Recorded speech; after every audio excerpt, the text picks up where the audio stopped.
너 혹시 일베아니? 아마 우파 성향 가진 사람 치고 이 말 한번 안 들어본 사람 없을 것 같습니다.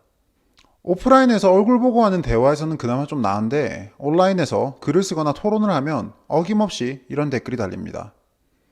제 유튜브에서도 종종 보이더라고요. 사실 처음에는 화가 났었습니다.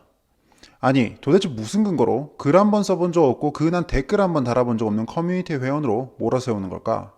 오히려 글을 통해 일베를 주기적으로 비판해왔는데 왜 정치 성향을 드러내는 것만으로 일베라고 몰아세우는 걸까? 우파인 게 무슨 혐의라도 되는 걸까? 너 일베아니? 라고 물으며 또 내지는 일베 취급을 하며 허수아비 때리기를 하는 사람들을 보며 신경질이 났었습니다. 물론 너 일베아니 같은 말은 주로 반박은 하고 싶은데 논리가 없을 때 하는 항복성 발언 같은 겁니다. 나는 주장과 근거를 바탕으로 토론을 해서는 너를 이길 수 없으니까 그냥 이런 꼬리표나 붙여서 인신공격을 하겠다는 일종의 항복선언인 셈이죠. 그 무식한 지적 수준을 생각해주며 그냥 피식 웃어 넘겨도 되긴 합니다. 그런데 문제는 이런 수준 낮은 인신공격이 너무나 자주 일어나고 있고 또 일베라며 꼬리표를 붙이는 즉 레이블링을 하는 행동이 얼마나 야만적이고 반민주적인지 지적하는 목소리들이 잘 안 나온다는 겁니다. 괜히 무슨 일베하는 사람들의 변명처럼 들릴 테니까요.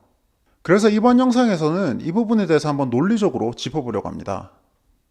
너 일베하니? 라는 질문에 대답하기 위해서는 우선 일베하는 사람 내지는 일베충이라 비하받는 사람들이 누구인지를 정해야겠죠. 우리 한번 생각해 봅시다. 일간베스트라는 커뮤니티 사이트에 한 번이라도 접속해본 사람은 전부 일베충입니까? 예전에 제가 일베를 비판하는 칼럼을 썼을 때 몇몇 지인으로부터 일베에 제 글이 올라가서 대차게 까이고 있다는 말을 들은 적이 있었습니다. 저는 그 이후 며칠에 걸쳐서 일베에 접속하면서 그 댓글들을 확인했었고요. 그럼 저도 일베충이 되는 건가요? 조사를 하다 알게 된 사실인데 페이스북을 비롯해 여러 커뮤니티 사이트 등에서 정보글, 유머글을 일베에서 퍼오는 경우가 많다고 들었습니다. 그러면 원래 이 일베에서 나온 글을 누군가가 다른 곳에 퍼갔고 이 퍼온 글을 읽고서 동조한 여러분은 일베충일까요? 아닐까요? 만약 지금 이 질문들에 죄다 그렇다, 그렇게 하면 다 일베충이다 라고 대답하면 아마 전국민 대다수가 일베충이 될 겁니다. 조사 차원에서라도 한 번쯤 일베 링크를 타고 들어가 본 여권 정치인들을 포함해서요. 자, 그게 아니라면 어떤 사람들이 일베인 건가요? 일베 유저들이 환호할 만한 글을 쓰는 사람, 그런 사람이 일베충인가요? 제가 제 SNS를 통해 써온 글들, 매체에 기고한 칼럼들 같은 것들이 종종 일간베스트 사이트로 공유되는 일이 있습니다. 추천도 받고요. 그렇다면 저는 일베충입니까? 좋은 칼럼을 쓰는 유명 논객들이나 저널리스트들, 시사 만화가들은 어떤가요? 정치인들은요? 아니, 애당초 유명 우파 인사들의 활동은 종종 일베에서 조명받지 않습니까? 이들은 다 일베충인가요? 그것도 아니라면 도대체 뭐가 일베충인가요? 일베에 아이디가 있고 일베에 글이나 댓글을 쓴 적이 있으면 일베충이라며 욕하고 비난해도 되는 걸까요? 예전에 일베에서 이런 제안이 나온 적이 있다고 합니다. 환경미화원들이 무질서한 집회 때문에 고생하니까 현장에 가서 쓰레기를 줍는 캠페인을 하자고. 이 제안을 하고서 여러 일베 유저들의 추천을 받은 이 사람은 일베충일까요? 아닐까요? 봉사활동이라든지 유기동물 구조 등 선행으로 이슈가 된 일베 유저들도 제법 있더군요. 이들은 죄다 일베충이니까 욕먹어야 마땅한 사람들일까요? 논리적으로 제가 언급한 경우들에 대해서 모두 일베충이라며 비난하지 않는 이상 일베 유저라는 그 거대한 집단 전체를 절대악으로 상정하고 상대를 일베충이라며 비난하는 행위는 앞뒤가 맞지 않습니다. 자, 여기까지 영상을 보신 분들은 약간 불편함을 느낄 수도 있을 것 같습니다. 꼭 제가 일베를 옹호하는 것 같아 보일 테니까요.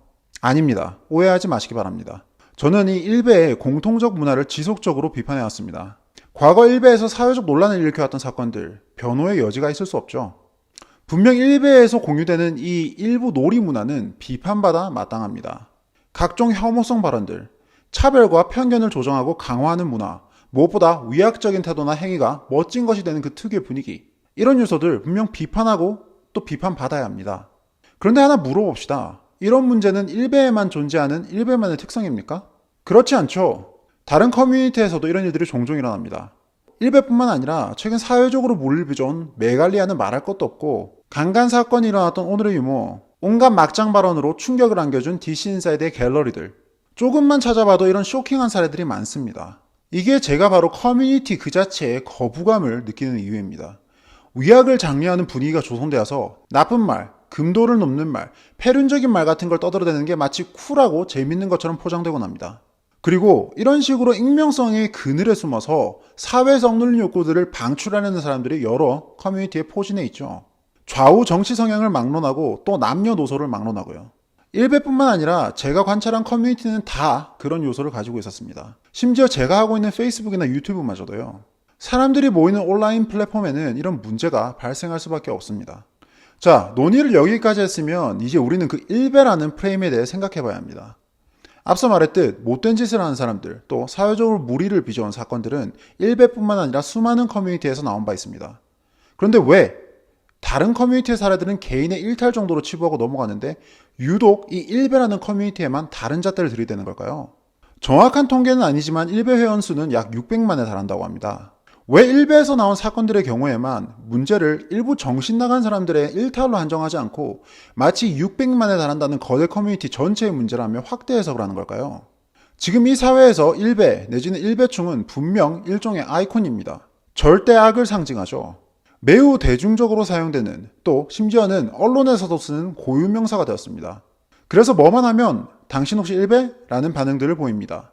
그런데 강간 모의를 하고 또 성범죄를 실제로 저질렀던 소라넷 같은 커뮤니티 유저들의 경우 소라충 같은 걸로 고유명사가 되어 사용되지 않습니다. 소라넷 자체를 비판하는 여론은 꽤 있어도 인터넷에서 성희롱성 발언을 하는 사람들 보고 당신 혹시 소라충? 이런 반응을 보이는 일은 없죠. DC는 어떤가요? 오유는요? 레이블링이 되는 건 끼케야 메갈이나 일베 정도입니다. 그런데 오랜 기간 동안 이 일베 프레임이 유독 보편적으로 악용되어 왔습니다. 우파적인 정치 성향을 드러냈다는 이유만으로 너 일베 아니? 이런 야만적인 말이 너무나 쉽게 나오는 게 지금 사회 분위기죠. 이런 모순 때문에 저는 이 일베라는 단어가 결국 정치적인 의도를 가지고 만들어진 프레임이라고 생각합니다. 대한민국에서 오른쪽의 정치 성향을 가진 사람들을 싸잡아 비난하고 매도하기 위해서 만들어진 프레임이라는 거죠. 우파 성향의 일베에서 나오는 이 문제적 행위들을 집중 조명하고 또 반복적으로 언급하면서 일베라는 집단을 절대악으로 만든 다음 우파 성향이라는 공통점만을 가지고서 사람들을 일베라고 몰아세우는, 즉 악마화하는 아주 비열한 프레이밍을 하고 있는 겁니다. 그리고 이런 일을 주도하는 사람들 때문에 우리 사회는 병들고 있습니다. 우리는 참 이상한 시대를 살고 있습니다. 경상도 사투리를 쓴 연예인이 일베 의혹에 휩싸이며 욕을 먹는 그런 시대입니다. 잘못된 행동이나 발언을 한 건 아무것도 없는데 그저 일베랑 아주 조금의 연관성이 있는 행위를 했다는 것만으로도 논란이 됩니다. 사진 찍을 때 우연히 이상한 손 모양이 나오진 않았을까 걱정해야 하고 내가 쓰는 신조어가 행여 일베에서 나온 게 아닐까 공부해야 합니다. 페이스북이나 유머 페이지에 올라온 자료를 보고 낄낄대다가도 누군가가 이 자료가 일베에서 나온 자료라고 하면 황급히 웃음을 거둬야 하죠. 특히 당신이 보수 우파적인 성향을 가지고 있으면 10중 8구 일베라고 의심받을 테니까 정치와 관련해서는 그냥 입을 다물고 살아야 합니다.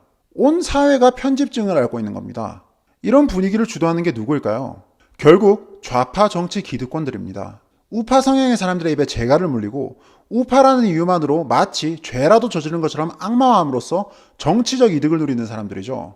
대화도 토론도 다 필요 없고 그냥 덮어놓고 그저 우파면 죄다 나쁜 사람인 것처럼 만들어서 지지자들이 마음 편하게 자신들을 응원할 수 있도록 만드는 겁니다. 이성적인 토론 따위 필요 없이 그저 정의감만으로 무언가 우월함을 느낄 수 있도록요.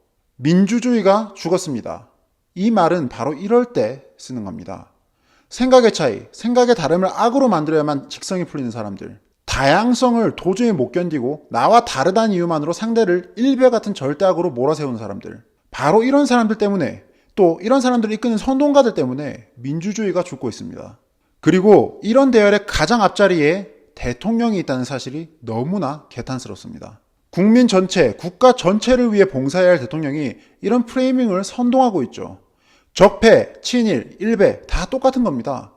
우리는 이런 시대의 야만성에 저항해야 합니다. 진영 논리로 만들어진 이런 프레임들을 적극적으로 비판하고 또 깨부숴야 합니다. 그게 바로 자유민주주의를 살아가는 시민들의 책임이라고 생각합니다.